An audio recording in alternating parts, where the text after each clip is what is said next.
오늘 거룩한 주일을 맞아서 이렇게 나오셔서 또한 영상으로 예배하는 여러분들에게 하나님 은총이 함께하기를 간절히 기원합니다. 지난주까지 이스라엘 백성들의 지켰던 5가지 제사를 우리가 살펴보면서 은혜를 나눴는데, 오늘부터는 이스라엘 백성 지켰던 7가지 절기를 좀 생각을 해보려고 합니다. 여러분들 아마 이렇게 생각하실 수 있어요. 아니, 우리가 구약 성도들도 아닌데, 아니 5가지 제사도 모자라서 또 구약 이스라엘 백성들이 절기를 지켰는데 그 절기까지도 우리가 왜 살펴보고 왜 알아야 되느냐, 그렇게 생각할 수 있습니다. 물론 성막도 그렇고 제사도 그렇고 절기도 그렇고 이스라엘 백성들이 지켰던 것은 사실이에요. 그런데 그것은 오늘 신약 시대를 살고 있는 우리에게도, 저와 여러분에게도 의미가 있다는 거예요. 의미 면에 있어서는, 그 중요하고 의미 면에 있어서는 구약 성도들에게나 우리에게나 똑같다는 사실이죠. 그래서 오늘부터 구약에 나오는 7가지 절기를 이제 좀 생각해 볼 텐데, 7가지 절기는 크게 2부분으로 나눌 수가 있습니다. 우리가 오늘부터 생각할 유월절과 또한 무교절, 초실절, 오순절은 주로 그들의 달력으로 1월달과 관련됩니다. 아비볼이라고 해가지고 오늘 말씀 2절에 보니까 이 달을 너에게 달의 시작 곧 해의 첫 달이 되게 하고, 그렇게 말하고 있어요. 뭐 우리로 말하면 정월이라고 할 수가 있죠. 정월, 1월달. 그래서 1월달과 주로 관계된 4가지 절기가 있습니다. 유월절, 무교절, 그 다음에 초실절, 그 다음에 오순절, 혹은 칠칠절이라고 하기도 하고 오순절이라고 하기도 하는데, 물론 오순절, 칠칠절은 1월달은 아니에요. 그러나 그거가 거의 흡사하기 때문에 함께 이렇게 4개를 묶을 수가 있고, 또 묶는다고 하면 이제 그들의 달력으로 7월달이 있는데, 7월달에는 뭐가 있느냐 하면 3가지 절기가 있습니다. 7월달에는 나팔절이 있고요, 7월 1일 날 나팔절이 있고, 7월 10일 날이 속죄일이고, 그 다음에 7월 15일이 초막절이고, 이렇게 3가지 절기는 주로 7월달과 관계됩니다. 그래서 앞에 4가지 절기, 뒤에 3가지 절기가 이렇게 나눠서 볼 수가 있는데, 저는 오늘 이제 그 순서대로 가면서 6월절을 좀 생각해 보려고 해요. 준비는 무교절까지 준비했는데 오늘 일부 예배 해보니까 무교절까지를 들어가기가 좀 시간적으로 촉박하더라고요. 그래서 오늘 6월절 좀 자세히 생각해 보려고 그러는데, 제가 오늘 일부 예배 드리고 끝나고 내려가면서도 또 평소에도 그런 생각은 좀 주로 하는데, 제 설교가 조금 딱딱할 것 같아요. 예화를 많이 섞어가지고 그냥 재밌는 얘기도 해야 시간도 빨리 가고 이제 재밌는데, 저는 예배도 거의 안 들고 그냥 성경만 가지고 얘기하니까 조금 딱딱할 것 같아요. 그래도 이해하면, 여러분들 들으면 도움이 되지 않을까, 그런 생각을 합니다. 제 설교는 주로 밥에다가 비유한다고 하면 집밥과 비슷해요. 집에서 먹는 밥이 그렇게 화려하지는 않습니다. 근데 영양가는 있지 않을까, 저는 그렇게 스스로 생각을 합니다. 그래서 조금 딱딱할 수도 있겠지만 여러분들 이해하시면서 또한 의미를 생각하고 우리에게, 저와 여러분들에게 6월절은 어떤 의미가 있는가 생각해 보면 은혜가 되지 않겠나, 그런 생각을 합니다. 자, 6월절은 오늘 우리가 봉독한 출애굽기 12장 1절부터 14절까지 해서 말씀하고 있는데, 이 6월절을 히브리어는 페시아흐라고 하는 단어를 씁니다. 근데 이 페시아흐라고는 6월절의 의미는 뭔가, 이 단어의 뜻은 지나가다, 넘어가다, 통과하다, 뛰어넘다 라고 하는 뜻을 가지고 있어요. 이것은 다른 말로 재앙과 죽음이 넘어갔다 라고 하는 뜻입니다. 6월절은 몇천 년 동안 지켜왔었던 절기고요, 이스라엘 백성들에게 있어서는 가장 큰 명절입니다. 이 6월절은 그들에게 절기면서도 큰 명절이에요. 그리고 최초에 생겼던 절기입니다. 하나님께서 이스라엘 백성들에게 이 6월절을 명령하셨어요. 애굽 땅에 있을 때 명령하셨습니다. 그리고 이것을 잘 지키라고 말씀하셔서 그들은 광야에 나와서도 40년 동안을 이 6월절을 잘 지켰고요, 가나안 땅에 들어가서도 그들은 유월절 지켰고, 언제까지도 지켰느냐면 예수님 당시까지도 지켰고, 예수님께서도 12살 되셨을 때에 유월절을 지키기 위해서 예루살렘 성전에 올라가셨던 것을 볼 수가 있습니다. 누가복음 2장 41절 42절에 보니까 그의 부모가 해마다 유월절이 되면 예루살렘으로 가더니 예수께서 12살 되었을 때에 그들이 이 절기 관례를 따라 올라갔다가, 그렇게 표현하고 있어요. 그래서 예수님께서도 이 유월절을 지켰습니다. 그러면 왜 유월절이 시작이 됐을까? 유월절의 기원은 무엇일까? 오늘 우리가 봉독한 출애굽기 12장이 유월절의 기원인데, 이것을 좀 잠깐 설명하면 이렇습니다. 더 전으로 창세기로 더 올라가서 야곱이라고 하는 분이 있었는데, 그 야곱이 살던 가나안 땅에는요 흉년이 들었어요. 그런데 소문을 듣다 보니까 애굽에는 양식이 풍족하다고는 소문을 듣습니다. 그래서 그 애굽에 양식을 사러 갔다가 결국은 자기 아들이 총리가 되어 있는 것을 알게 됩니다. 그래서 자기 아들 요셉을 따라가지고 그 가족 모두가 다 애굽으로 이주를 하게 됩니다. 요즘으로 말하면 이민 간 거죠. 그런데 요셉이 총리할 때, 그리고 총리를 끝냈어도 요셉을 알던 왕들이 있었을 때는 이 야곱의 가족들이, 요셉의 가족들이 대우를 받으면서 살았어요.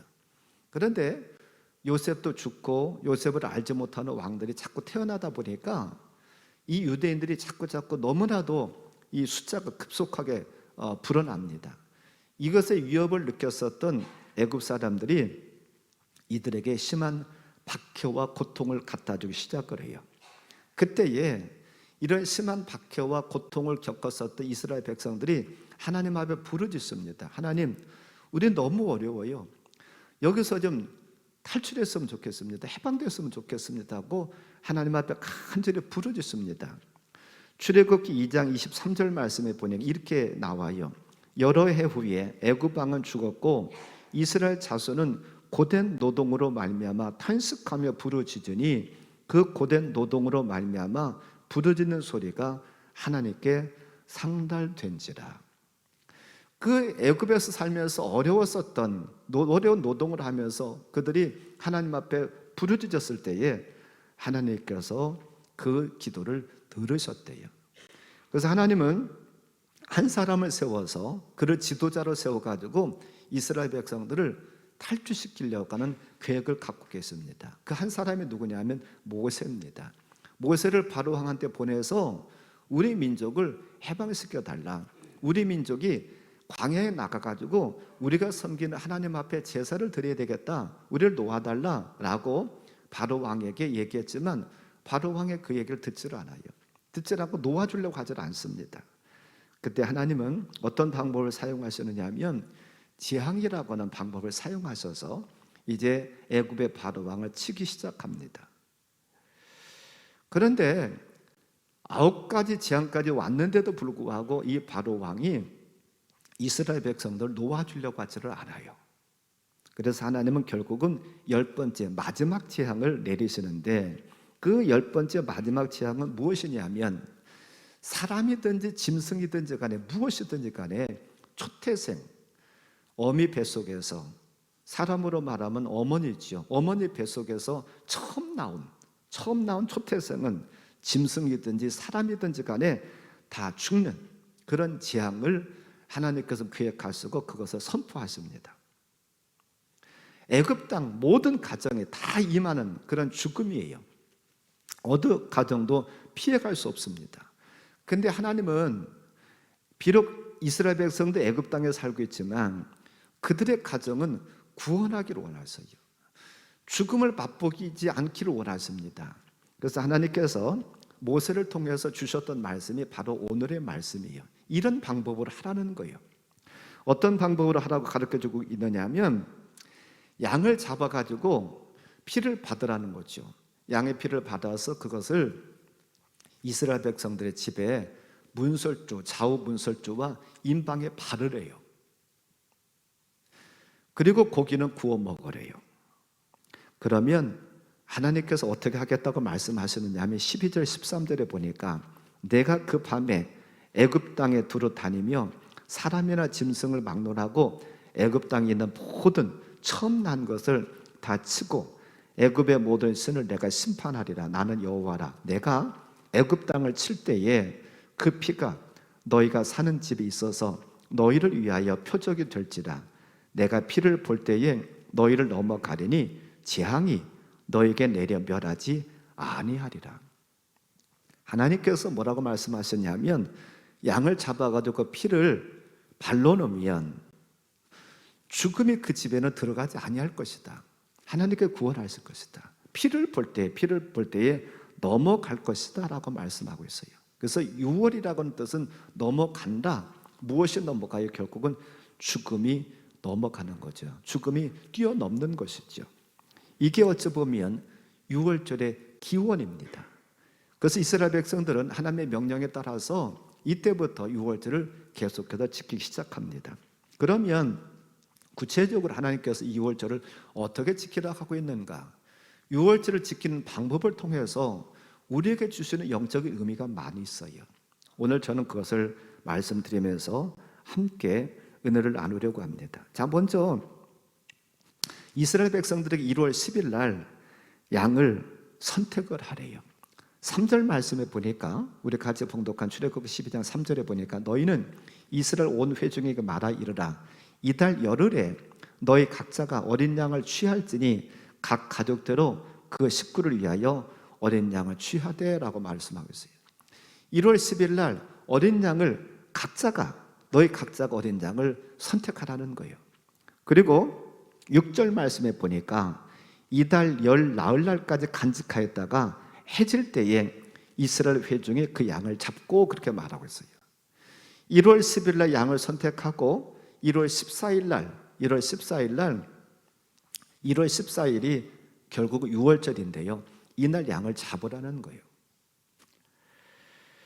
자, 그런데 여기서 지금 보면 어떤 양을 잡으라고 하고 있는가? 두 가지 조건을 말씀합니다. 첫째로는요, 흠 없는 것으로 하래요. 흠 없는 것. 5절에 보니까 너희 어린 양은 흠 없고 1년 된 수컷으로 하되 양이나 염소 중에서 취하고 그렇게 말하고 있어요. 흠이 없어야 되고 1년 된 수컷으로 하라는 거예요.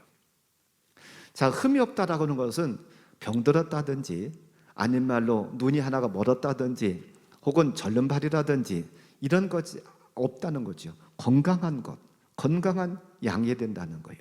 그리고 또한 1년 됐어야 된다는 거예요. 그리고 수컷으로 하라라고 말씀하고 있어요. 흠이 없다라고 하는 것은 정상적인 것을 가지고 하라고 말씀하고 있습니다. 또한 1년 된 거, 1년 됐을 때가 참 고기가 맛있다고는 거예요. 1년 된 것을 하나님께서 선택을 하래요. 여기도 의미가 있어요. 자, 우리가 조금 전에 같이 봉독했었던 요한복음 1장 29절 말씀에 보면 예수님께서 어린 양이시다라고 말씀하고 있어요. 이튿날 요한이 예수께서 자기에게 나오심을 보고 이르되 보라, 세상 죄를 지고 가는 하나님의 어린 양이로다. 예수님께서 어린 양 되시는데, 자, 베드로전서 1장 19절에서는 이렇게 표현합니다. 여기는 같이 한번 읽어볼까요? 오직 흠없고 점없는 어린 양 같은 그리스도의 보배로운 피로 된 것이니라. 예수님께서 흠이 없고 점이 없는 어린 양이시래요. 분명히 출애굽기에서 구약 성경에서 흠이 없는 것을 잡으라고 말씀합니다. 1년 된 것을 잡으라고 선택하라고 말씀하셨어요. 자, 양으로 생각한다고 하면 건강한 거여야 돼요. 흠이 없어야 돼요. 자, 그런데 사람에게 있어서 예수님이 어린 양이시라고 말씀드렸는데 왜 예수님께 어린 양이 되시고 예수님이 흠이 점이 없으신가? 사람에게 있어서 흠이 점이 뭐예요? 결국은 죄라고 하는 것이죠. 죄가 없는 것, 사람으로서 죄가 없는 분을 죽여야 된다는 거예요. 그게 누구예요? 예수님이시죠. 예수님은 사람이셨지만 그분에게는 전혀 죄가 없으셨죠. 그래서 우리를 위해서 그분이 죽으신 거예요. 흠 있는, 죄가 있는, 흠과 점이 없는 것이 죽어야 되는데 사람으로서는 아무도 그게 할 수가 없죠. 구약의 이스라엘 백성들은 어린 양을 선택할 때 1년 되고 점과 흠이 없는 것을 선택했던 것처럼 죄가 없으신 예수님께서 우리를 위해서 죽으셨다는 거예요. 1월 10일 날 선택을 한 양은 14일까지 놔뒀다가 14일 해가 지면 잡습니다. 14일이 될 때까지 일반 양들과 분리시켜 놔요. 왜 그렇습니까? 두 가지 의미가 있어요. 다른 것과 섞이지 않게 선택한 것이라고 하는 것. 그래서 떼놓아야 됩니다. 또 한 가지는 10월 10일부터 14일까지 놔두면서 이게 만약에 병들었다니 뭔가를 살펴보는 거예요.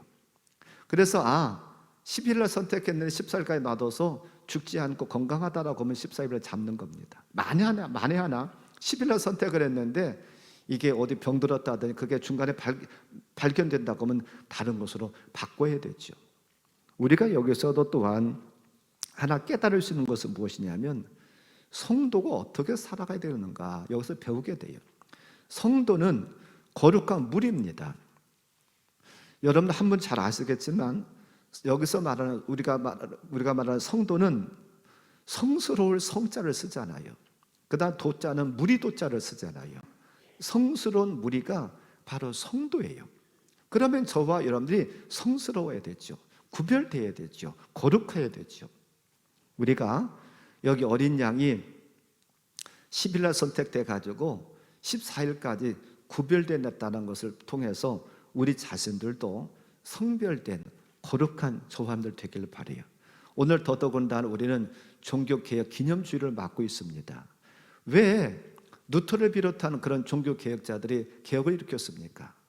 가톨릭의 잘못된 것을 보고 이건 아니다 잘못된 것을 보고 개혁을 일으킨 거잖아요. 우리 자신들에게도 개혁을 일으켜야 될 부분은 없는가? 과거에 내가 하나님의 백성으로서 하나님의 자녀로서 잘못 사는 것은 없는가? 우리를 살펴보기를 바랍니다. 우리를 살펴봐서 이런 것은 바꿔야 돼, 이런 것은 깨끗하지 못한 거야, 그런 것들 발견된다고 하면 단호하게 끊어버리고 거룩하게 사는 조함들 되기를 주님의 이름으로 간절히 축원합니다. 자, 두 번째로는 무엇을 하라고 말씀하고 있느냐 하면 이제 14일 날 밤에 양을 잡아요. 양을 잡아가지고 먼저는 피를 받으라는 거예요. 피를 받아서 그 피는 어떻게 하라고 했느냐 하면 그 양을 먹을, 그 양을 잡은 집에 좌우 문설주와 임방에 바르라고 하는 겁니다. 여기는 영적으로 굉장히 큰 의미가 있어요. 한번 생각해 보세요. 피를 발랐다 해가지고 죽음이 안 들어와? 의심할 수도 있습니다. 그래서 무슨 피를 발랐다고 해서는 죽음이 안 와. 아닌 말로 애굽의 모든 사람들, 모든 가정에 죽음이 다 온다고 하면 우리 가정에도 들어올 거야 라고 한다고 하면 피를 안 발랐겠죠. 또 피를 발라놓고도 무슨 그런 일이 있을 수 있어? 그럴 수 있어요. 그러나 지금 하나님께서는 그들에게 피를 바르면, 문설주와 임방에다 피를 바르면 반드시 내가 죽음의 사자가 그 집에 들어가지 않고 뛰어넘을 것이다 라고 말씀합니다. 이걸 믿는 거예요. 내가 그걸 보아야 되겠습니다, 난 늦게 되겠습니다가 아니에요. 그들은 믿음으로 피를 바르는 거예요. 피를 발라놓고 그냥 집에 들어가서 편안하게 그냥 자는 겁니다. 그리고 그 다음날 아침에 일어나 봤더니 애굽 가정들에서는 다 울음소리가 나는 거예요. 왜요? 그 집에서는 다 죽음이 찾아왔잖아요. 사람이 죽었던 아니면 짐승이 죽었던 간에 다 죽음이 찾아와서 그들을 애곡하는 소리가 나는데 이스라엘 백성들은 피를 발라놓고 평안히 들어가서 자고 아침에 나와봤는데 아무도 죽은 사람이 없어요. 이처럼 피는요, 보고 느끼는 것이 아니고 믿는 거예요. 발로 놓고 믿는 겁니다. 이와 마찬가지로 예수님이 나 위해서 죽으셨다, 나를 위해서 피를 흘리셨다고 믿는 거예요. 2000년 전에 예수님께서 십자가를 죽으시는 거 본 사람은 아무도 없어요. 저도 못 봤어요. 그리고 죽으실 때에 아무개야 내가 너 위해서 죽는다, 그런 말씀 하시는 것도 들은 사람이 아무도 없어요. 물론 그 당시는 들었을 사람 모르겠지만 지금 신앙생활하는 저 사람들 중에서 우리 이름을 부르면서 내가 너 위해서 죽는다, 그 말 들은 사람은 아무도 없잖아요. 이스라엘 백성들이 피를 받아서 좌우 문설주와 임방에 바르고 믿음으로 고백했던 것처럼 이 피를 바르면 우리 가정에 죽음이 찾아오지 않아, 나는 구원받아, 그러고 피를 발랐던 것처럼 예수 그리스도의 십자가도 우리가 그렇게 받아들이는 거예요. 믿는 거예요. 그리고 그 믿음을 통해서 우리가 구원받는 겁니다. 또 하나, 이 피를 바를 때에 그들은 그 피를 좌우 문설주와 임방에만 바르고 문지방에는 바르지 않았어요. 왜 문지방에는 바르지 않았을까? 문지방은 사람들이 다니면서 그 문지방을 밟을 수도 있습니다. 근데 피는 귀한 거고 피는 생명이에요. 그러니까 피를 함부로 하지 말라는 거예요. 더더군다나 이 피는 예수님을 상징하는데 예수님을 밟는, 모욕하는, 예수님을 가볍게 여기는 그런 일을 해서는 안 되죠. 그렇기 때문에 문지방에는 피를 바르지 않았던 거예요. 예수님의 보혈을, 예수님의 피를 귀하게 여기는 사람한테는 그 능력이 나타나지만 그렇지 않은 사람에게는요, 그런 능력이 나타나지 않아요. 가슴 아픈 일인데요, 과거에 한 30년쯤 된 걸로 기억해요. 제가 목회를 막 시작할 때쯤 해서 이런 것 때문에 감리교단이 한번 좀 혼란스러웠었습니다. 뭐 때문에 혼란스러웠느냐 하면 감리교회 어떤 신학교 교수님이 뭐라고 발표했느냐 하면 예수님의 피나 짐승의 피나 똑같이 붓다, 그렇게 표현했어요. 신학교 교수님이, 신학교 교수가 그렇게 표현했어요. 이것 때문에 결국 그분이 감리교에서 출교를 당했습니다. 물론 예수님의 피나 짐승의 피나 빨간 것은 똑같을지 모르지만 그 능력에 있어서는 전혀 달라요.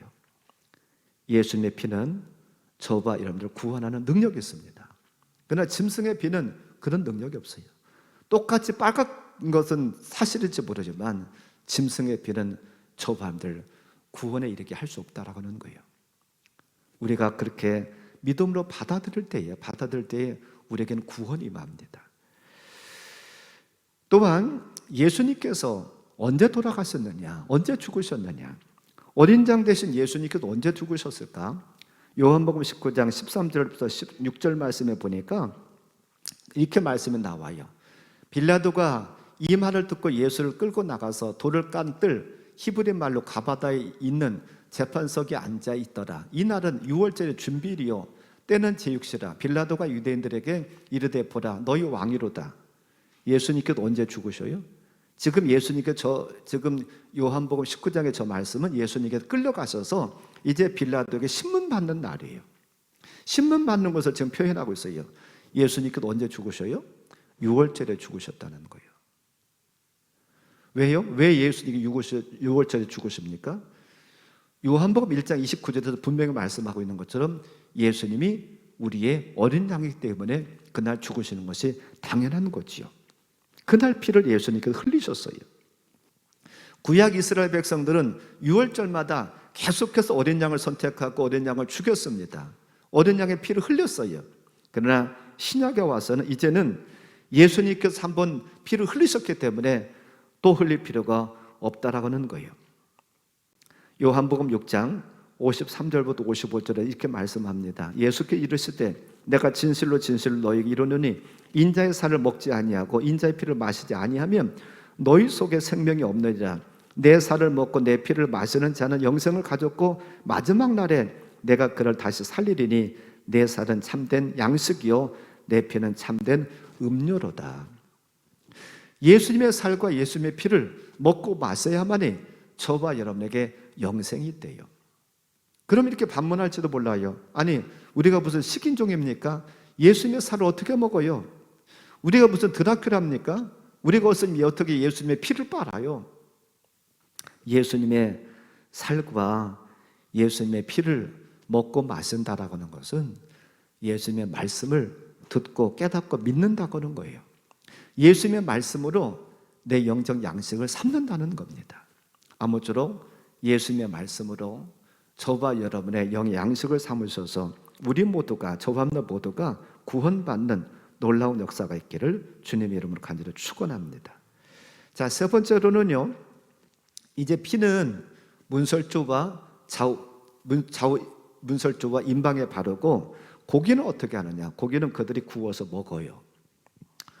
8절 말씀에 보니까 그 밤에 그 고기를 불에 구워 무교본과 쓴 나물과 아울러 먹되.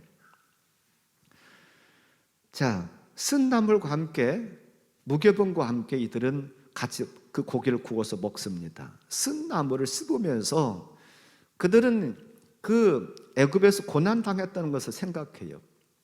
우리는 과거에 이렇게 쓴 나물을 이렇게 쓴 것처럼 우리가 애굽에서 이렇게 고통을 당했다. 다시는 우리가 애굽에서 고통 당한 것 같은 고통을 당하지 않아야 되겠다. 그렇게 생각하면서 그들은 그 쓴 나물을 먹습니다. 그리고 고기는 불에 구워서 먹고요. 그리고 그 밤이 지나가기 전까지 먹어야 되고, 그 밤이 지나가면 그 다음 날은요, 그것을 불태워야 돼요. 9절 10절에 날것으로나 물에 삶아서 먹지 말고 머리와 다리와 내장을 다 불에 구워 먹고 아침까지 남겨두지 말며 아침까지 남은 것은 곧 불사르라. 자, 어린 양 선택한 것은 피는 그렇게 사용했고 고기는 먹고 불에 구워서 먹고, 그것이 혹시라도 남았으면 그 다음날까지는 두지 말래요. 그 다음날은 태워서 버리라는 거예요. 여기는 또한 어떻게 연결할 수가 있을까? 예수님께서 십자가에 죽으시고 그날 저녁에 저물었을 때에 아리마대 사람 요셉이 와가지고 예수님 시체를 달라고 합니다. 마가복음 15장 42절 43절에 이날은 준비일 곧 안식일 전날이므로 저물었을 때에 아리마대 사람 요셉이 와서 당돌이 빌라도에게 들어가 예수의 시체를 달라니 이 사람은 존경받는 공회원이요 하나님의 나라를 기다리는 자라. 예수님께서 언제 장사되셨다는 거예요? 그날 예수님께서 죽으신 날, 저물었을 때에. 이 날을 넘기지 말라는 거예요. 예수님의 죽으심, 또한 예수님께서 이날 장사되시고 무덤에 결국은 들어가시지요. 또한 이들에게 그 고기를 먹을 때, 고기를 구워서 먹을 때에 어떻게 먹으라 하고 있느냐 하면 11절 말씀에 보면 너희는 그것을 이렇게 먹을지니 허리에 띠를 띠고 발에 신을 신고 손에 지팡이를 잡고 급히 먹으라. 이것이 여호와의 유월절이니라. 허리에는 띠를 띠고 발에는 신을 신고 손에 지팡이를 잡고 먹으래요. 왜 그럴까요? 출애굽이 임박했다는 거예요. 바로 이제 하나님께서 명령하시면 바로 사인만 보내면, 출발 신호만 보내면 바로 출발해야 됩니다. 그러니까 급히 먹으라는 거예요. 이것은 우리에게 무엇을 말씀하실까? 신앙생활은요, 지체하거나 망설여서는 안 된다는 겁니다. 특별히 다른 무엇보다도 우리가 세상을 버리고 어린 양 대신 예수님을 찾는 일, 죄악을 버리고 우리가 구원받는 것은 지체하거나 미뤄서는 안 된다는 거예요. 빨리 해야 된다는 거예요. 이것이 우리에게 필요합니다. 아니 말로 그들이 애굽에서 계속 있다 건다고 하면 그들에게 무엇입니까? 계속 종살이 하는 거예요. 종노릇 하는 거예요. 누구에게요? 애굽의 바로 왕에게. 우리가 예수님을 발견하지 않고 유월절 통과하지 아니하면 세상에서 결국은 죄 때문에 악한 것들에게 붙잡혀서요, 악한 것을 종살이 할 수밖에 없어요. 우리는 예수님을 발견하고 예수님을 섬길 때에 죄에서부터 해방되고 악한 마귀 사탄의 종노릇을 하지 않습니다. 하나님의 자녀가 됩니다. 자, 결론적으로 말씀드립니다. 유월절은 어떤 의미가 있을까? 예수님으로 한마디로 말했습니다. 예수님을 얘기한다고 하면 예수님은 십자가에 죽으심이 유월절입니다. 우리가 7가지 절기를 다 살펴볼 텐데 그 절기가 다 예수님과 관계 있어요. 예수님께 일생 동안 살았던 것들을 이 절기를 통해서 다 재현하고 있는 것입니다. 그러면 우리에게는, 저와 여러분에게 유월절은 어떤 의미가 있을까? 이것은 구원받은 날이에요. 예수님께는 죽음의 날이라 참 예수님께는 죄송할 날나 모르지만 우리에게는 복된 날입니다. 유월절은 예수님께서 죽으시지 않았다 간다고 하면 우리에게는 구원이 없었을 거예요. 더더군다나 우리는 이스라엘 백성들도 아닙니다. 그런데 예수님께서 죽으심으로 예수님 믿기만 하면 구원받겠다고 약속을 하셨고 누구든지 고백을 하기만 하면 구원받아요. 자, 여러분들에게 묻습니다. 구원의 감격이 있습니까? 이단인 구원파는 이렇게 묻는다고 그래요. 당신이 구원 받았습니까?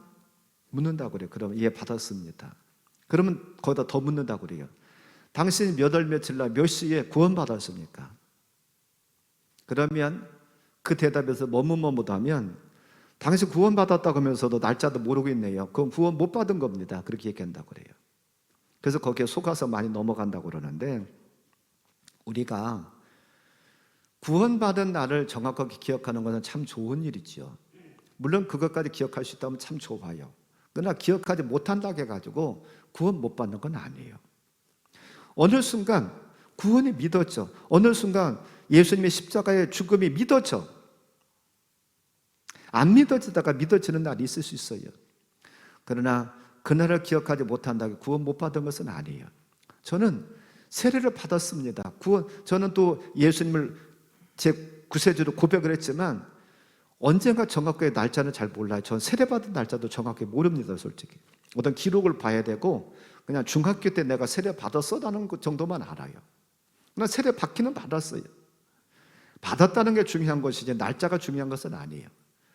우리에게 저 사람들이 구원받은 날짜를 기억하면 더 좋지만 그렇지 못하다 할지라도 걱정은 마세요. 우리에게 중요한 것은 내가 예수님을 나의 구세주로 어린 양으로 고백하느냐 그렇지 않느냐가 더 큰 문제입니다. 오늘 저는 6월절 말씀드렸어요. 한번 생각해 보길 바랍니다. 나는 머리로서 예수님께서 십자가에서 나를 죽으셨지 머리로만 알고 있는 것인가? 아니면 내 가슴으로 받아들이고 내가 믿고 고백을 하는가? 머리로만 알고 있어서는 안 됩니다. 내 가슴으로 그분을 고백하고 받아들이는 것이 중요해요. 이게 믿음입니다. 우리에게 나에게 그런 믿음이 있는가? 예수님이 나를 위해서 죽으셨다고 그러는데 내가 그것이 믿어지는가? 믿어지면 더 말할 것도 없겠지만 혹시라도 믿어지지 않는다고 하면 이 한 주간 사시면서 하나님 앞에 믿음을 달라고 기도하시기 바랍니다. 예수님께 죽으셨다는 것을 여러 번 들었는데 난 믿어지지 않아요. 하나님, 그것을 믿을 수 있는 믿음을 나한테 주세요. 그리고 기도하기를 바랍니다. 그리고 믿기를 바랍니다. 그래서 저 사람들이 구원받은 백성으로서 악한 마귀 사탄의 종로로 타는 곳에서 노임받고 하나님의 자녀로 기쁘게 자유하게 해방되어서 기쁨으로 살아가는 저와 여러분의 삶이 되시기를 주님의 이름으로 간절히 축원합니다. 오늘 말씀 붙잡고 한 1분만 같이 기도하겠습니다. 하나님, 나를 구원해 주시면 감사합니다. 그 구원의 감격 속에서 기쁘게 살아가게 하시고 혹시라도 믿어지지 않는 분들은 믿게 해달라고 기도하길 바랍니다. 같이 한 1분 동안만 기도하겠습니다.